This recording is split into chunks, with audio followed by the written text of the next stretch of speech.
నేను అలాగా రామోజీరావు గారి ఇష్యూ మీద ఇప్పటికే రామోజీరావు గారి ఇష్యూలో కోర్టులో వాళ్ళు వేసిన ఎఫిడవిట్లు ఒక పుస్తకం కింద పబ్లిష్ చేసి ఇది అసలు ఈ దేశంలో ఉన్నటువంటి చట్ట వ్యవస్థ ఎలా నడుస్తుందో ప్రజలకి తెలియజేయాలనే ఉద్దేశంతో కోర్టులో కేసు తేలిపోని ఎలాగా రామోజీరావు గారిని కోర్టులు శిక్షించేటువంటి పరిస్థితి ఉంటుందని నేను అనుకోవట్లేదు. ఎంపీలందరికీ పంచిపెట్టాను. అసలు ఈ కేసు ఏంటి, ఇదేదో పత్రికా స్వాతంత్రం మీద దాడి, ఇదేం కాదు. ఈ కేసు పూర్తిగా ఆర్థికపరమైనటువంటి నేరం. తర్వాత ఎప్పుడో నాకు ఒక ఏడాది క్రితం తెలిసింది. ఆ రోజున రిజర్వ్ బ్యాంక్ గవర్నర్ అయినటువంటి వైవి రెడ్డి గారు ఒక ఆత్మకథ రాశాడు. ఆ ఆత్మకథ తెలుగులో రాశాడు. ఆయన ఫస్ట్ టైం వాళ్ళంతా నేను తెలుగు నా మాతృభాష కాబట్టి తెలుగులో రాస్తున్నానని తెలుగులో రాశాడు. అది ఎంఎస్కో వాళ్ళు ప్రింట్ చేశారు. ఆ బుక్ రిలీజ్ అవగానే నాకు బుక్ వచ్చింది. ఆ బుక్లో ఆయన క్లియర్గా రాశాడు, 2005లోనే ఇది మా దృష్టికి వచ్చింది, ఇదేమి నేను బయట పెట్టింది కాదు, రాజశేఖర రెడ్డి కక్ష సాధించింది కాదు, 2005లోనే మా దృష్టికి వచ్చింది. వస్తే మేము రామోజీరావుని అడిగాం, అంటే రామోజీరావు అని అనలేదు, మార్గదర్శి ఫైనాన్షియల్స్ వారిని సమాధానం చెప్పమని అడిగాం. అడిగితే వారు ఒక సమాధానం చెప్పారు. ఆ సమాధానం అంగీకారయోగ్యం కాదు, అందుకని వెంటనే ఎవరి డబ్బులు వాళ్ళు వెనక్కి ఇచ్చాయని చెప్పేసి మేము ఆర్డర్ వేసాం. 2006లో ఇదేదో ఆంధ్రప్రదేశ్లో పెద్ద గొడవ స్టార్ట్ అయింది, మరి ఎందుకో ఆ గొడవ సద్దుమణిగిపోయింది కాబట్టి ఆ డబ్బులు ఆయన వెనక్కి ఇచ్చేశాడు కాబట్టి ఊరుకున్నారనుకుంటున్నాను అని ఆయన రాశాడు. అంటే ఇది నేను చేసిందే కాదు, 2005లో వాళ్ళు వెనక్కి ఇచ్చేయమన్న తర్వాత కూడా రామోజీరావు గారి కంపెనీ కలెక్ట్ చేస్తూనే ఉంది. రిజర్వ్ బ్యాంక్ వాళ్ళు వెనక్కి ఇచ్చేసేదాకా ఇతని మీద ఏ యాక్షన్ వద్దు అని గవర్నర్ లెవెల్లో తీసుకోరు. అప్పుడు ఉన్నటువంటి కాంగ్రెస్ మినిస్టర్ తోటి మాట్లాడే తీసుకుని ఉంటారు. కాంగ్రెస్ వాళ్ళు సాయం చేస్తారు, బీజేపీ వాళ్ళు సాయం చేస్తారు, అన్ని పార్టీలు సాయం చేస్తాయి. నిన్న మొన్న జగన్మోహన్ రెడ్డి మళ్ళీ ఈనాడు మీద ఏదో ఒక వ్యాఖ్య చేసినట్టుగా చూశాను. మరి అది నిజమైతే జగన్మోహన్ రెడ్డి రామోజీరావు గారు రాజీ ఏం లేదు, ఊరికే వెళ్ళి కలిసి వచ్చాడు అనుకోవాలి.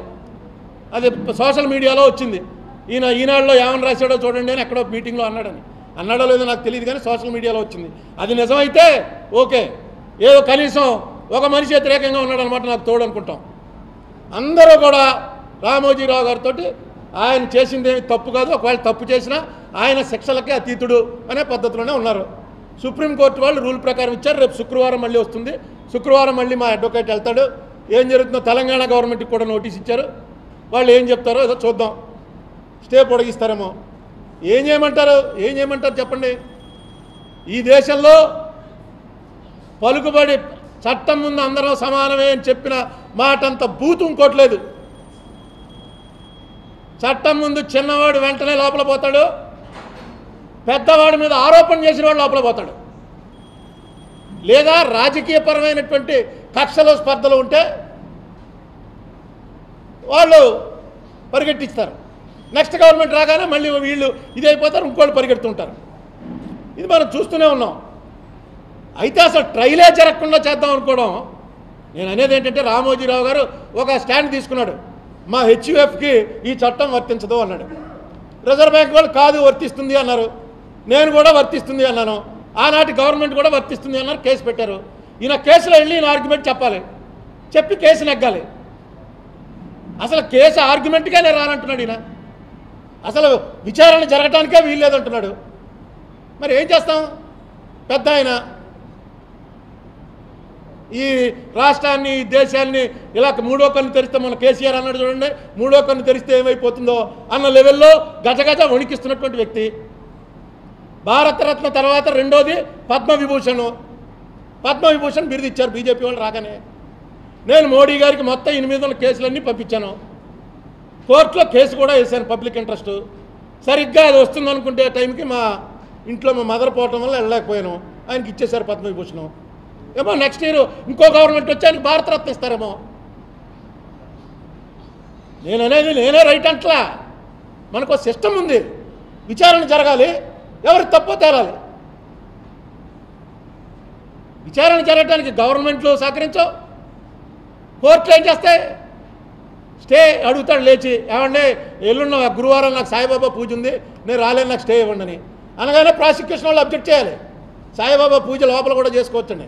అయ్య బాబు నిజమేనండి, ఆయన సాయిబాబా భక్తుడు, సాయిబాబా ఈయనేనండి, వదిలేయండి, ఈ గురువారం కాదు, వచ్చే ఎన్ని గురువారాలన్నా సరే గురువారానికి 3 రోజులు ఇటు 3 రోజులు అటు అంటే అయిపోయింది వారం మొత్తం, వదిలేస్తే మాకేం అభ్యంతరం లేదని అంటారు, అయిపోయింది. ఇదే జరుగుతుంది. చూద్దాం ఇప్పుడు ఏమవుతుందో. ఎందుకంటే మన ప్రమేయం లేకుండా సుప్రీంకోర్టే మాకు నోటీస్ ఇచ్చింది. లక్కీగా మా అడ్వకేట్ ఆ నోటీస్ చూసుకుని వెంటనే వెళ్ళి అటెండ్ అయ్యి వాయిస్ వినిపించాడు కాబట్టి రేపు శుక్రవారంకి వాయిదా వేశారు. చూద్దాం ఏం జరుగుతుందో. అది ఇంకేమైనా చెప్పనా? ఇది ప్రభుత్వం చేయాలండి. చాలామందికి ఉన్నటువంటి ఒక అపోహ ఏంటంటే నేనేదో కేసు పెట్టానండి.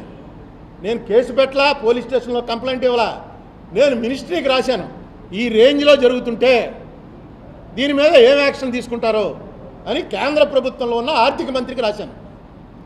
ఈవేళ ఆర్థిక మంత్రి టైంలోనే ఈయనకి ఎగ్జామ్షన్ ఇచ్చేశారన్న సంగతి 2016లో వైవి రెడ్డి గారు బుక్ రాసే వరకు మనం ఎవరికి తెలియదు. 2016 కూడా 17లో ఆయన అబద్ధం ఎందుకు చెప్తాడు? ఆయన గవర్నరు, సీనియర్ ఐఏఎస్ ఆఫీసరు, మంచి పేరు ఉన్నవాడు. ఆయన చెప్పాడు మా దృష్టికి వచ్చింది, వస్తే మేము టైం ఇచ్చామని. అదే ఇంకోటైతే లోపల ఇస్తారు టైము. రామోజీరావు కాబట్టి టైం ఇచ్చారు. సరే ఇప్పుడు ఏం చేస్తాం? ఒకళ్ళు అలా అతీతులు ఉంటారు. మనకి ప్రెసిడెంటు, గవర్నరు వీళ్ళు ఇమ్యూనిటీ అని చెప్పి ఏదో ఉంది కాన్స్టిట్యూషన్లో. అలాగే ఈయన పేరు కూడా చేర్పించేస్తే వదిలిపోతుంది. అన్ని పార్టీలు కలిసి ఉన్నాయి కాబట్టి కాన్స్టిట్యూషనల్ అమెండ్మెంట్ చేసి ఈయన కూడా ఇమ్యూన్, ఈయన ఏం చేసినా పర్వాలేదు అని. లేదు, రోజు అందరినీ వేలెట్టి చూపించే మనిషి. ఏమైంది ఆయన మీద ట్రయల్ జరిగితే? ట్రయల్ అవుతుంది. ట్రయల్ తర్వాత ఆయన్ని తప్పు అని తెలిస్తే హైకోర్టు ఉంది, హైకోర్టులో మళ్ళీ ఫుల్ బెంచ్ ఉంది, ఫుల్ బెంచ్ తర్వాత సుప్రీంకోర్టు ఉంది. ఆయనకి 82 ఏళ్ళ వయసు ఉంది. ఆయన 102 ఏళ్ళు బతుకుతారన్నా సరే 102 ఏళ్ళు లాగల శక్తి ఉంది. కనీసం చట్టం మీద గౌరవం ఉంది అని చెప్పి ఆయన నిరూపించుకోవాలి. ఆయన ఈడవడరా, వీడి గురించి నేను నిరూపించుకోవడం అంటే అనుకుంటే ఇదిగో ఇలాగే జరుగుతుంది. ఏం చెప్పను? వదిలేసావు అని చెప్పేసి అనేసావు. వదిలేక ఏం చేయను? కామెంట్ చేయండి. ఎప్పటికప్పుడు మా వీడియోస్ చూడాలంటే సబ్స్క్రైబ్ చేసుకోండి.